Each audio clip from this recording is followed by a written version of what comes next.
नमस्कार, आपण पाहत आहे SR24 न्यूज। सर, तुम्ही आता मातोश्रीवर आलात, बैठक पार पडली असेल तुमची, उद्धव साहेबांची भेट पण झाली, काय बोलले उद्धव साहेब? उद्धव साहेबांशी जवळजवळ अर्धा तास चर्चा झाली, सखोल म्हणजे मतदारसंघावर पूर्ण चर्चा केली। ही पोटनिवडणूक आहे आणि आमचं 3 पक्षाची महाविकास आघाडी आहे, बाकीच्या 2 पक्षाशी साहेब आता आज बोलून घेणार आहे आणि उद्या ही उमेदवारी फायनल करणार आहे। मी निवडणूक लढायला इच्छुक आहे, कारण मी 32 वर्षाचा शिवसैनिक आहे आणि मातोश्रीवर माझं 30 वर्षापासून येणं जाणं आहे।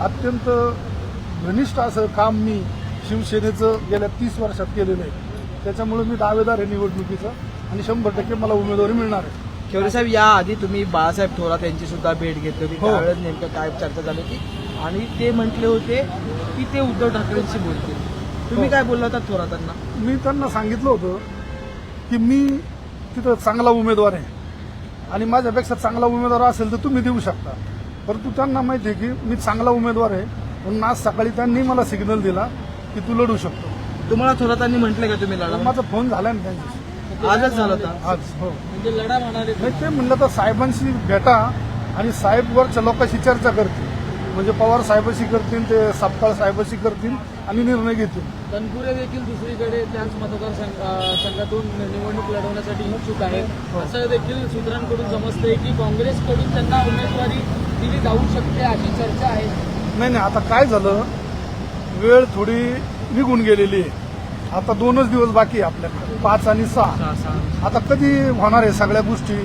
मी जसं गेले 15 दिवस या सगळ्या संपर्कात आहे सगळ्यांच्या की मला उमेदवारी करायची। मी 15 दिवसापूर्वी साहेबांना भेटून गेलेलो की मला उमेदवारी करायची म्हणून। अजूनही चर्चा या संदर्भात बाकी आहे की उमेदवारी? चर्चा बाकी आहे, आज फायनल होणार, उद्या कुठल्याही परिस्थितीत उमेदवारी डिक्लेअर होणार। आता उद्धव साहेब नेमके काय म्हणाले तुम्हाला संवाद साधल्यावर? उद्धव साहेबांनी सांगितलं माझ्याकडून मतदारसंघाची पूर्ण भौगोलिक परिस्थिती समजून घेतली, कारण काय झालं, तो मतदारसंघ फक्त राहुरी नाहीये, राहुरी, नगर, पाथर्डी असा 3 तालुक्याचा मतदारसंघ आहे। ती सगळी भौगोलिक परिस्थिती समजून घेतली आणि त्याच्यावर चर्चा झाल्यानंतर त्यांनी वरच्या लोकांशी बोलून उमेदवारीचा निर्णय घेणार आहे। याआधी प्राजक्त तनपुरे या मतदारसंघातून आमदार ते महाविकास आघाडीच्या काळात जे ते मंत्री सुद्धा राहिलेले आहेत, त्यामुळे त्यांच्या पारडं थोडं जास्त जड आहे असं एकंदरीत चर्चा जी आहे।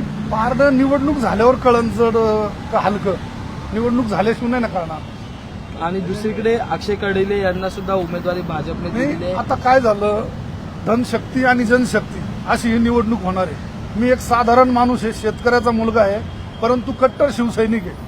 मी कुठेही कधी हल्लो नाही, माझा जन्म शिवसेनेत झाला आणि माझं मरण पण मी शिवसेनेत, त्याच्यामुळं जनतेचा माझ्यावर विश्वास आहे की मी ना जीवनात पक्ष बदलला ना कधी बदलणार आहे, म्हणून लोक मला स्वीकारतील आणि 100% निवडून। अगदी शेवटचा प्रश्न आहे, जर उमेदवारीच्या ह्याच्यासाठी तुमच्या नावावर शिक्कामोर्तब नाही झाला तर तुमची भूमिका काय असेल? नाही, जो पक्ष आदेश देईन ते मी करत।